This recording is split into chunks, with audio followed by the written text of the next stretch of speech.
On disait qu'elle grillait le meilleur poulet de toute la région. Épicé, juteux, assaisonné d'herbes qui dansaient sur la langue et de saveurs qui hantaient les envies. Dès la première bouchée, les gens devenaient accros.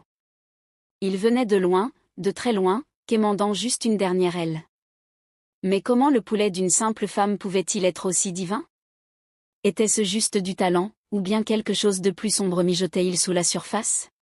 Voici l'histoire de Madame Socbon. Elle s'appelait Ngozi Aduba, fille unique de ses parents, mort dans un accident tragique. Il ne lui restait que le chagrin. Ses oncles et tantes, cruels et gourmands, l'avaient chassée de la maison familiale sans héritage, sans abri, sans compassion. Elle erra de village en village, frottant les sols, lavant les habits, acceptant tout travail qui pouvait lui permettre de manger. Pendant des mois, elle survécut à coups de miettes et de prières, dormant là où la nuit la trouvait. Puis elle arriva à Oumouléry, un village perdu, loin de tout ce qu'elle avait connu. Elle espérait y louer une chambre et recommencer à vivre. Mais les propriétaires étaient impitoyables. Si tu n'as pas d'argent, tu dégages. Même les chèvres paient le loyer. Elle toussa, supplia, implora, mais personne ne l'écouta. Elle était une étrangère. Et à Oumouléry, les étrangers étaient invisibles. Les larmes aux yeux, elle marcha dans le village, le cœur brisé, les pieds lourds. Le ciel s'assombrissait, son espoir s'éteignait. Elle n'avait plus nulle part où aller. Alors elle se dirigea vers la rivière du village. Elle voulait juste se rincer, laver la poussière de la honte avant que la nuit ne tombe. Mais en approchant de l'eau, quelque chose attira son regard. Une maison, petite, silencieuse, posée juste au bord de l'eau. Elle avait l'air vieille, mais pas détruite. Vide, mais pas morte. Qui aurait laissé une maison entière ici? Murmura-t-elle. Elle s'en approcha, le cœur battant. La porte grinça sans résister. L'intérieur était poussiéreux, mais habitable. Une table, un lit, un coin cuisine. Ses lèvres tremblèrent. Merci Seigneur, dit-elle en pleurant. Peut-être que c'est ici que tout commence. Cette nuit-là, Ngozi balaya chaque recoin, nettoya jusqu'au dernier grain de sable. Elle alluma une petite lampe sortie de son sac et se coucha sur le lit étroit. Pour la première fois depuis longtemps, elle dormit paisiblement. Jusqu'à minuit. Un vent glacial traversa la maison, bien que les fenêtres fussent fermées. La flamme de la lampe vacilla violemment puis s'éteignit. Enfin. Ngozi ouvrit les yeux d'un coup. Une silhouette se tenait près du lit, brillante, terrifiante. Une femme grande, d'un autre monde, sa peau scintillait comme de l'eau sous la lune. Sa voix venait de partout. Je suis Adanu, la déesse de la rivière d'Oumouléry. J'ai vu ta douleur, ton rejet, ton chagrin. Ngozi ne bougeait plus, sa respiration coupée. Qui êtes-vous? Que voulez-vous? Je veux te bénir, enfant. Je veux te donner la richesse, la gloire, le pouvoir. Une vie de grandeur, ici même. À une seule condition. Ngozi sentit son cœur s'emballer. Vous ferez ça pour moi? Oui. Mais tu dois me servir. La voix d'Adanu devint plus grave. Dès demain matin, une partie de cette maison deviendra un restaurant. Magnifique, étincelant. Dehors, tu trouveras des sacs remplis de poulet, d'épices, d'huile, de boissons. Chaque matin, je fournirai. Ton travail est simple, puis prépare le poulet. Rends-le irrésistible. Fais-le frire avec piment et oignons. Assaisonne-le abondamment. L'odeur seule attirera la foule. Nourris-les. Donne-leur le poulet. Donne-leur les boissons. Et pendant qu'ils mangeront, moi je me nourrirai. Leur lumière coulera dans la rivière. Tu prospéreras pendant qu'ils dépériront. Tu monteras pendant qu'ils tomberont. Ngozi se redressa, les yeux écarquillés. Elle pensa à tous ceux qui l'avaient humiliée, ignorée, méprisée. Maintenant, quelqu'un voulait la récompenser, lui donner une puissance, une place. Un sourire lent étira ses lèvres. Oui. Je veux la richesse. Je veux la gloire. Je veux qu'il rampe vers moi. Qu'il paie pour m'avoir oublié. Les yeux d'Adanu brillèrent. Bien. Bienvenue dans le royaume de sorcellerie, ma fille. » Et elle disparut. Dehors, la rivière se mit à frissonner doucement comme si elle avait entendu chaque mot. Ngozi Aduba se réveilla au parfum des possibilités et au bruit du changement. La vieille maison branlante au bord de la rivière avait été transformée comme promis. Le salon était devenu un restaurant éblouissant, plancher ciré, table brillante, rideaux flottants sous la brise du matin. La cuisine était un rêve de chef, plan de travail lisse, ustensiles propres, étagères d'épices bien alignées, casseroles neuves. Mais ce qui la laissa sans voix, c'était dehors. Juste à côté de la rivière, se dressait un grill noir, imposant, forgé comme par les dieux. En dessous, des braises rougeoyantes, constantes, silencieuses. Elle ne fumait pas. Elle ne crachait pas. Elle brûlait comme si elle comprenait leur mission. Autour, des sacs remplis de poulets frais, dodus, nettoyés, prêts. Des caisses de boissons aussi, fraîches, suintantes de condensation malgré la chaleur d'Oumouléry. Pas de frigo. Pas de glacière. Juste de la magie. Ngozi ne posa aucune question. Elle sourit. Commençons, chuchota TL. Elle lava le poulet avec soin, fredonnant un chant doux. Puis vint l'assaisonnement, pâte de piment, ail, gingembre, oignons, herbes séchées, huile de palme, et une poudre noire mystérieuse au parfum fumé. Elle enduisit chaque morceau en silence, laissant la marinade pénétrer comme un rituel. Quand elle posa les premières pièces sur le grill, le son fut immédiat, un sifflement profond et satisfaisant. La viande dansait sur la grille, le feu l'embrassait avec amour. L'huile bouillonnait, le piment crépitait, envoyant des vagues de vapeur parfumée qui montaient dans l'air comme de l'encens sacré. 2 filles venues puiser de l'eau s'arrêtèrent net. « Seigneur, c'est quoi cette odeur » dit Ifeoma, les yeux grands ouverts. Sa copine Adaora renifla fort. « Poulet rôti, ou frit ?»« Je ne sais plus, mais mon esprit me dit que c'est juteux. On doit goûter. » Maintenant. Elles abandonnèrent leur seau et suivirent l'odeur jusqu'au restaurant. À l'intérieur, Ngozi les accueillit avec un sourire chaleureux. « Venez, mes chéris. Vous tombez à pic. » Elle posa 2 assiettes devant elle. Du poulet doré, croustillant, dégoulinant de sauce, orné d'oignons grillés et de paillettes de piment vert. À côté, des boissons fraîches. Les filles mordirent et perdirent la tête. « C'est trop bon » souffla Ifeoma, les yeux en arrière. « Je n'ai plus de mots » gémit Adaora, suçotant ses doigts. La rumeur se propagea plus vite que le vent d'Oumouléry. À midi, le restaurant était plein. Le soir, bondé. Des gens de tout le village, et même des alentours, arrivaient attirés par l'odeur du poulet et la légende de la fille du fleuve. Elle vendait plus cher que tout le monde. Mais personne ne se plaignait. Ils payaient. Ils dévoraient. Ils revenaient.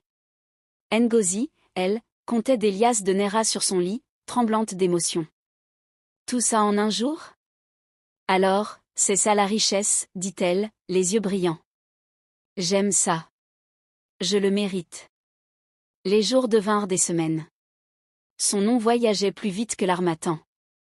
T'as goûté au poulet de la rivière ? Boisson glacée, piment chaud, tu te sens comme un roi. Même des voyageurs venaient exprès. Les hommes la draguaient. Les femmes suppliaient pour sa recette. Les enfants voulaient ronger les os. Elle souriait simplement. « C'est des dieux », disait-elle. Ils riaient. Ils ne savaient pas qu'elle ne plaisantait pas.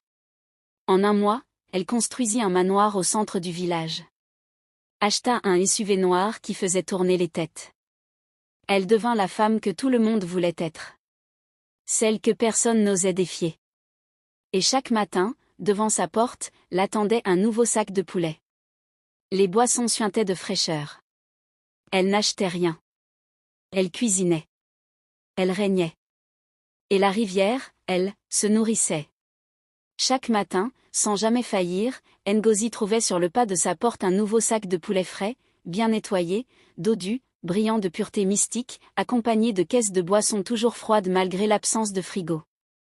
Elle n'achetait rien, ne passait aucune commande, ne posait aucune question. Elle se levait, lavait les morceaux de viande comme une prêtresse en plein rituel, préparait ses épices dans un silence sacré, puis lançait la première cuisson. L'arôme envahissait immédiatement le village, se glissant sous les toits, caressant les narines, éveillant les appétits comme une mélodie invisible. Et tous les jours, sans exception, la queue commençait à 5 heures du matin.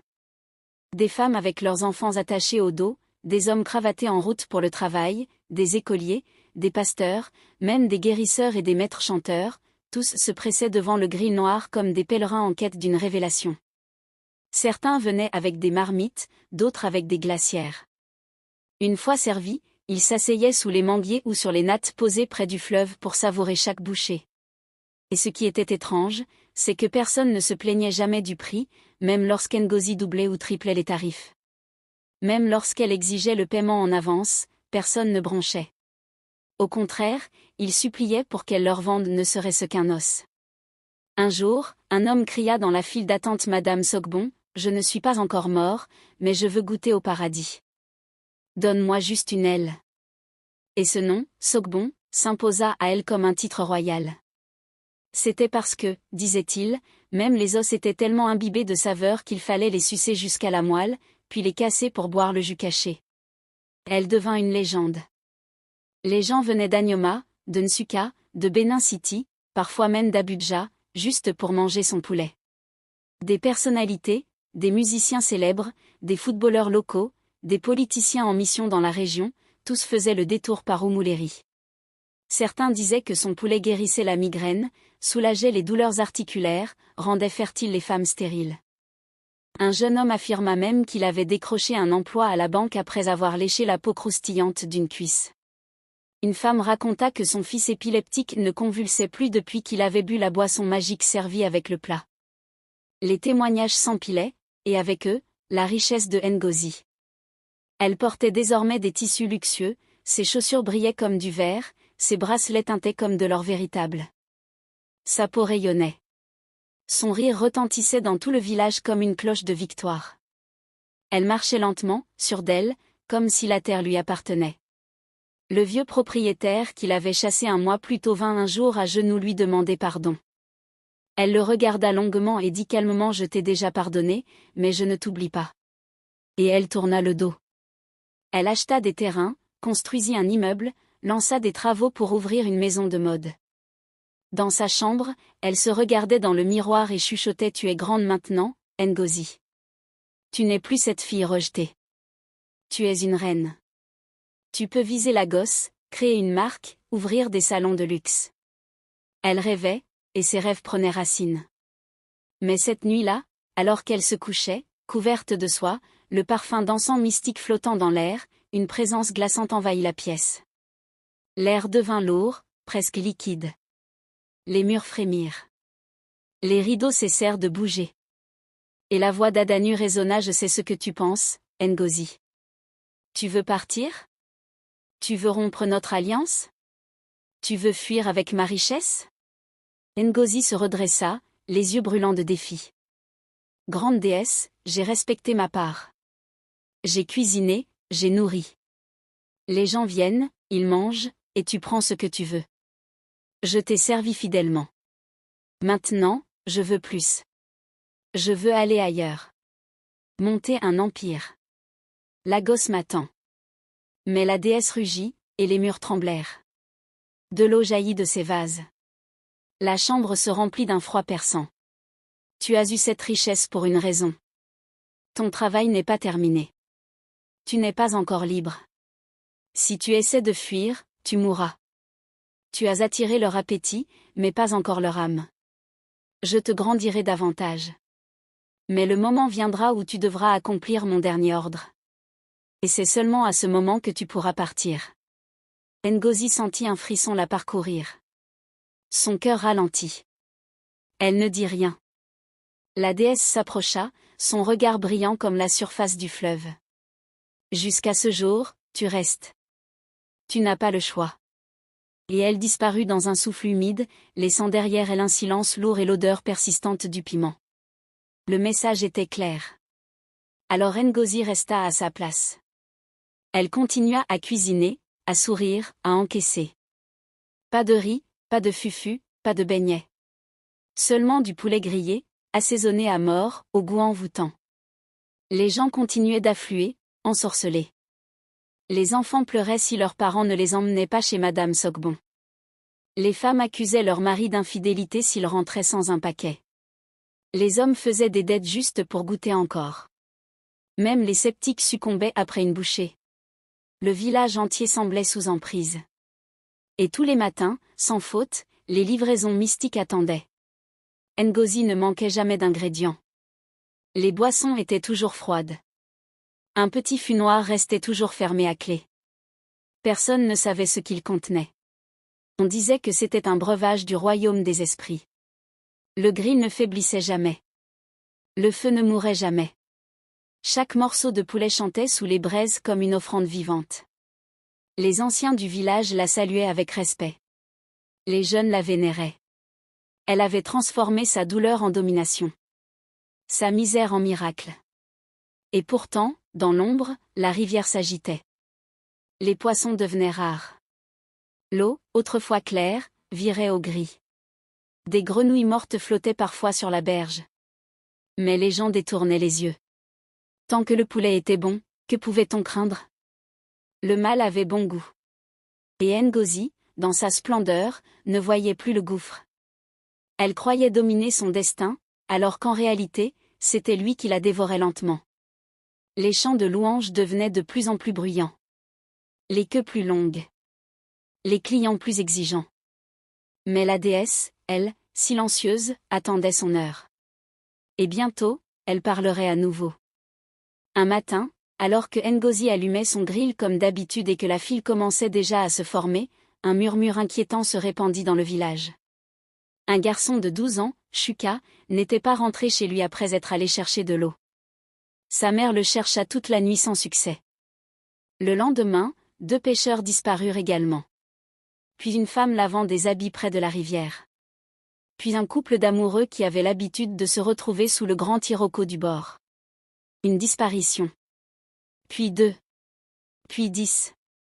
Puis 20, et à chaque fois, le fleuve semblait garder un silence complice.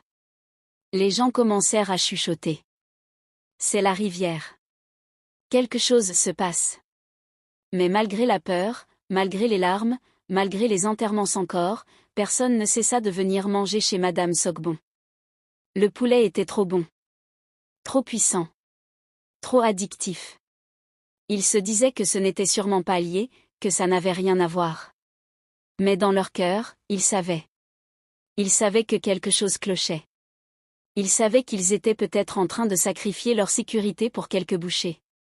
Mais la chair tendre, la peau grillée, les épices qui enivraient, c'était plus fort qu'eux. Le roi d'Oumuléri, Obiézé, convoqua d'urgence les anciens. Ce jour-là, il porta sa coiffe rouge de jugement, ses yeux creusés par l'angoisse, sa voix étranglée par la peur. Nos enfants disparaissent. Ce n'est plus une rumeur. C'est une guerre. Si nous ne faisons rien, ce village disparaîtra. Les anciens, d'habitude fiers et sûrs d'eux, étaient cette fois recroquevillés comme des feuilles sèches. Ils acceptèrent d'appeler les plus puissants babalaos des environs. Les jours suivants, les prêtres traditionnels affluèrent. Ils firent des incantations, des libations, des sacrifices. Mais un par un, ils baissèrent les bras, secouant la tête avec gravité. Ce qui se passe ici dépasse nos forces. La déesse de la rivière est réveillée. Elle est affamée. Elle se nourrit. Elle est en colère. Et elle veut effacer Oumuléri de la carte. Chaque prière, chaque offrande semblait rebondir contre une paroi invisible. L'un des babalaos dit même, si vous m'aviez appelé plus tôt, on aurait pu l'arrêter. Mais maintenant, elle est devenue trop puissante. Quelque chose la nourrit. Quelque chose la renforce. Elle est invincible. Le roi ne dormit plus. Sa barbe devint grise, ses yeux vides. Il convoqua encore les anciens. Il fallait agir. C'est alors qu'Eldé Shimzi se leva lentement. Majesté, il existe un homme de Dieu, un pasteur redouté. J'ai entendu qu'il a guéri des aveugles, chassé des esprits à Aoka, ressuscité un enfant mort à Enugu. Il vit à 3 villages d'ici. Peut-être est-il temps d'essayer une autre puissance. Le roi n'hésita pas. Il envoya 2 anciens de confiance chercher ce pasteur. Pendant ce temps, au fond de la rivière, Adanu observait. Son corps gigantesque ondulait sous l'eau. Ses yeux brillants d'un bleu spectral. Autour d'elle flottaient les âmes disparues. Mais elles n'étaient plus humaines. Leurs yeux luisaient. Leur peau était devenue argentée, glissante, fluide. Ils étaient devenus sirènes et tritons, esclaves de la rivière. La déesse se tourna vers sa fille, Olushi, la princesse des eaux. Ma fille, un homme de Dieu approche. Il veut interférer. Nous devons agir. Que devons-nous faire, mère demanda Olushi, son regard brûlant de loyauté. Laisse-moi m'en charger. Cette nuit-là, alors que Ngozi dormait, drapée dans des étoffes de luxe, rêvant de son futur palace à Banana Island, la déesse surgit dans sa chambre. L'air se déchira. Le plafond vibra. Sa voix éclata dans les murs comme une tempête. Tu as bien servi, Ngozi. Il est temps pour toi d'accomplir mon dernier ordre. Ngozi se redressa, le cœur affolé. Que dois-je faire, grande déesse? Un immense sac de poulet apparut devant elle. Les morceaux étaient d'un doré surnaturel, luisant, chargé d'une énergie électrisante. Ce n'est pas de la volaille ordinaire. C'est mon offrande finale. Tu vas la cuisiner à l'aube. Tu vas la servir à tout le village. Mais cette fois, gratuitement. Ce sera une fête. Un cadeau. Ils viendront tous. Les pauvres, les fiers, les sceptiques. Ils mangeront avec joie. Et en mangeant, ils me donneront leur âme. Je les ferai descendre dans mon royaume. Et toi, ma fille, tu seras enfin libre. Riche. Intouchable. Tu partiras, tu vivras, personne ne pourra t'arrêter. Ngozi sentit son cœur battre comme un tambour de guerre. Tu veux dire que je peux enfin quitter Umuleri? Oui. Un large sourire se dessina sur son visage. Ses yeux étincelaient. Alors je vais le cuisiner avec joie. La déesse sourit. Parfume-le bien. Que l'arôme les attire comme des mouches vers le miel. Qu'ils mangent leur destin de leurs propres mains. Car ce sera le dernier poulet qu'ils goûteront. Puis elle disparut. Ngozi se leva, toucha le sac sacré et se mit à planifier la plus grande fête que le village ait jamais connue. Pendant ce temps, les 2 anciens envoyés par le roi atteignirent enfin le village du pasteur Ekemini. Ils le trouvèrent en pleine veillée de prière, dans une petite église faite de bois, une Bible dans une main, l'autre tendue vers le ciel. Dès qu'il les vit entrer, leur visage marqué par l'angoisse, il interrompit sa prière. Ils lui racontèrent tout. Les disparitions. Les rumeurs. La rivière. La femme du poulet. Il les écouta sans broncher. Quand ils eurent fini, il ferma les yeux un instant, puis dit calmement: Je n'avais pas prévu de voyager, mais l'esprit me pousse. J'irai avec vous. Ils repartirent dès l'aube. Son vieux pick-up brun de ballon sur les routes rouges d'Afrique avançait comme poussé par une main divine. À 6h30 précises, ils arrivèrent au palais du roi. Avant même qu'on ne lui pose de questions, le pasteur déclara quelque chose d'horrible est sur le point d'arriver.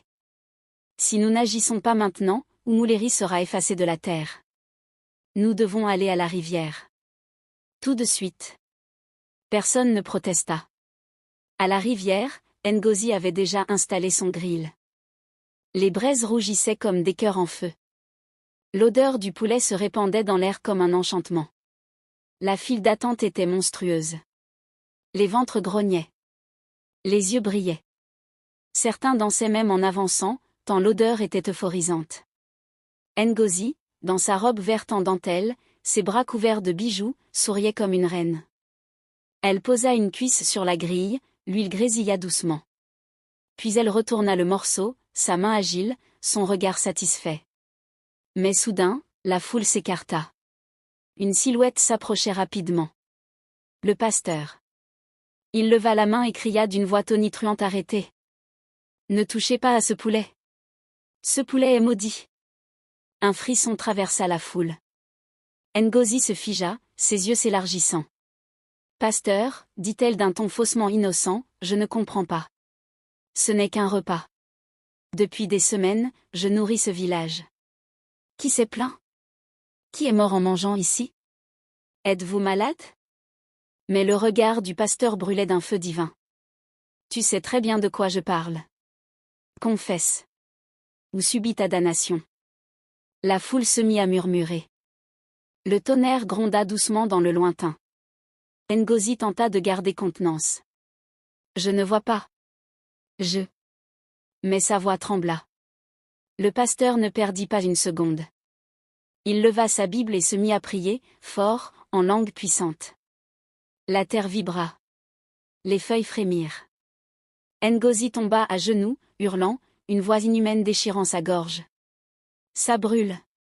Arrêtez. Le feu. Le feu me dévore. Je vais parler. Je vais tout dire.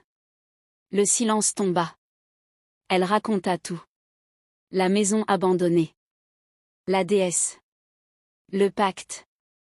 Le poulet enchanté. Les offrandes. Les âmes dévorées. La foule recula d'horreur. Certains vomirent. Un ancien s'évanouit. Puis le ciel s'assombrit. Un brouillard épais monta de la rivière. Et Adanu surgit, gigantesque, son corps tordu de rage, ses yeux comme des éclairs liquides. Derrière elle, Oluchi et les sirènes esclaves, leurs yeux vides, leurs bouches ouvertes comme des gouffres. Tu oses m'affronter, pasteur? Tu oses me défier sur mes propres terres? Tu n'as aucune idée de ce que tu déclenches. Le pasteur ne recula pas. Aucun pouvoir n'est plus grand que celui que je sers. Ni ici, ni ailleurs. Adanu éclata d'un rire glacial qui fit trembler les cocotiers.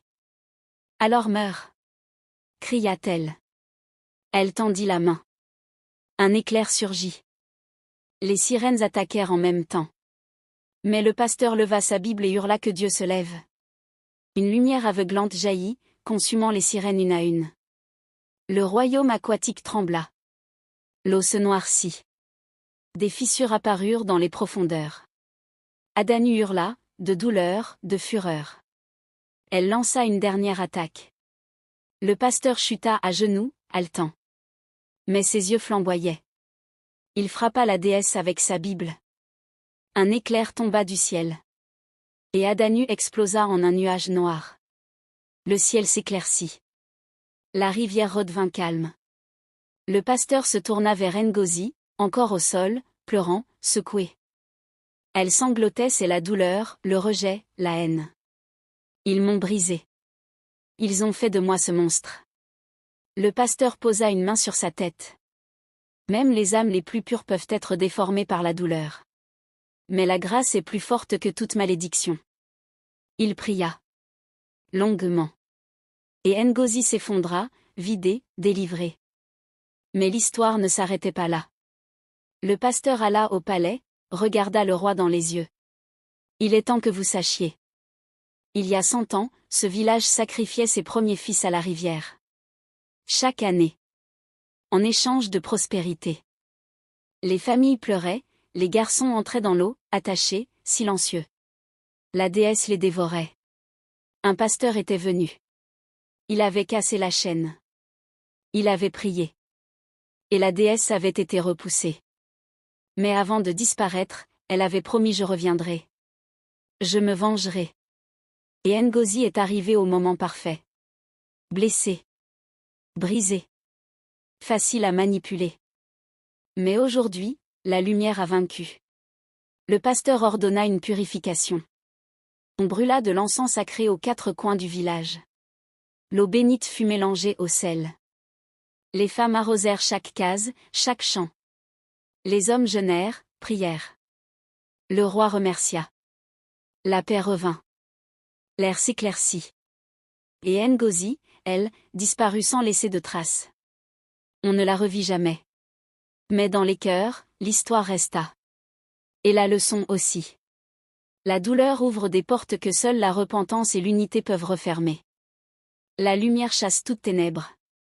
Et aucune bénédiction ne vaut le prix du sang innocent. Pendant des jours, le village d'Oumuleri resta silencieux comme un champ après la tempête. Les rires avaient disparu, les chants aussi. Il n'y avait plus de file devant le restaurant de Ngozi. Le grill était éteint, les tables couvertes de poussière, le parfum envoûtant du poulet s'était évaporé. Les gens évitaient même de marcher près de la rivière, comme si son ombre pouvait encore les happer. Le roi fit publier une interdiction officielle contre toute forme de commerce autour de l'eau sacrée. Les anciens rédigèrent des prières spéciales pour les enfants. Les mères n'osaient plus laisser leurs fils s'approcher du moindre ruisseau. On parlait à voix basse, on priait à voix haute. La peur s'était ancrée dans la terre. Mais une nuit, alors que le roi pensait que tout était enfin fini, il fit un rêve terrible. Il se voyait au bord de la rivière, ses pieds enchaînés, son corps tiré vers les profondeurs par des mains translucides. Il entendait des cris d'enfants, des chants d'outre-tombe, et au milieu de tout cela, une voix familière, celle d'Adanu, qui murmurait « Je reviendrai ». Toujours. Le roi se réveilla en sueur, haletant, le cœur battant comme un tambour de guerre. Il convoqua le pasteur Ékémini au petit matin et lui raconta son rêve. Le pasteur, après un long moment de silence, déclara « Mon roi, la déesse a peut-être été chassée, mais son souvenir demeure. Là où il y a eu adoration, il faut réparation. Là où il y a eu sacrifice, il faut sanctification. Il faut raconter l'histoire. Il faut enseigner. Car si vous vous taisez, vos enfants referont les mêmes pactes. » Alors, sur ordre du roi, une grande assemblée fut organisée. Tous les habitants se réunirent sur la grande place. Le pasteur, les anciens, les jeunes, les femmes, les enfants. Le roi, en tenue traditionnelle, se leva et parla. Il raconta tout. L'histoire ancienne des sacrifices. Le pacte ancestral avec la rivière. Les fils premiers-nés offerts au nom de la prospérité. Les familles brisées, les lignées effacées. Puis l'arrivée du premier pasteur, celui qui avait brisé la chaîne il y a 100 ans. Et enfin, l'arrivée de Ngozi, l'enfant brisé, manipulé par le mal, et utilisé pour exécuter une vengeance oubliée. Il raconta comment l'appétit d'un peuple pour un poulet magique avait presque englouti tout un village. Le silence était total. On n'entendait que le chant lointain d'un oiseau dans les manguiers. Puis le pasteur Ékémini prit la parole. « Mes frères, mes sœurs, cette histoire n'est pas celle de Ngozi seule. C'est la vôtre. Car ce n'est pas seulement une femme qui a grillé du poulet. C'est un peuple qui a mangé sans poser de questions. Qui a préféré le goût au discernement. Qui a ignoré les signes pour ne pas perdre le plaisir. » Il s'arrêta un instant, regardant chaque visage. « Ce n'est pas le poulet qui vous aurait tué, mais votre silence. » Puis il tendit la main et fit monter un petit garçon, le seul survivant des enfants qui avaient été envoûtés. L'enfant, frêle, yeux vides, murmura simplement « Je me souviens encore du goût. » Le pasteur posa la main sur sa tête, pria, et l'enfant tomba en larmes. Ce jour-là, un décret fut signé. Toute nouvelle construction devait être précédée d'une prière. Plus jamais aucun rituel ne devait être fait sans consultation du conseil. Et plus important encore, chaque année, à la date où l'ancienne déesse prenait ses sacrifices, le village tout entier jeûnerait et prierait. Une purification annuelle.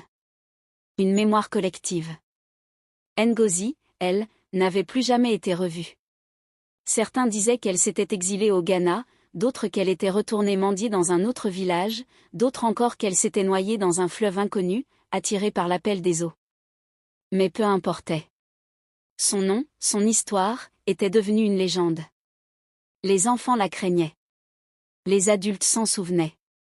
Les jeunes la racontaient comme un conte de feu de camp. Et tous les ans, quand l'odeur du piment flottait un peu trop fort dans l'air, les plus vieux levaient les yeux vers la rivière et murmuraient « Pas encore. Pas cette fois. » Car ils savaient que le mal ne meurt jamais vraiment. Il attend. Il observe. Il attend un cœur brisé, un esprit affamé, une douleur non guérie. Mais cette fois, ils étaient prêts. Ils avaient compris qu'aucune richesse ne vaut la paix. Qu'aucun goût ne vaut la lumière. Et surtout, que toute blessure ignorée peut devenir une porte pour l'enfer. Ils avaient appris, par les flammes, que la vraie délivrance ne vient pas du déni, mais de l'unité, de la foi, et du courage de regarder en face ce qu'on aurait préféré oublier. Et dans le silence paisible d'Oumouléry, alors que les étoiles veillaient, un chant nouveau s'éleva, doux, humble, porteur d'espoir. Un chant qui disait « Nous avons mangé l'ombre, mais nous avons choisi la lumière. Et tant que nous nous en souviendrons, nous serons libres. Merci infiniment d'avoir suivi cette histoire jusqu'à la fin. Si elle vous a touché, intrigué ou fait réfléchir, n'oubliez pas de liker, de vous abonner et de partager autour de vous. Vos commentaires, vos réactions, vos partages, ce sont eux qui donnent vie à ces récits. Et vous, dites-moi en commentaire, auriez-vous mangé ce poulet si vous saviez ce qu'il cachait? Ou auriez-vous fui sans vous retourner? Je veux lire vos réponses. Activez la cloche pour ne rien manquer des prochaines histoires. À très bientôt pour un nouveau voyage entre mystère, émotion et tradition. Merci encore, et que la lumière vous accompagne.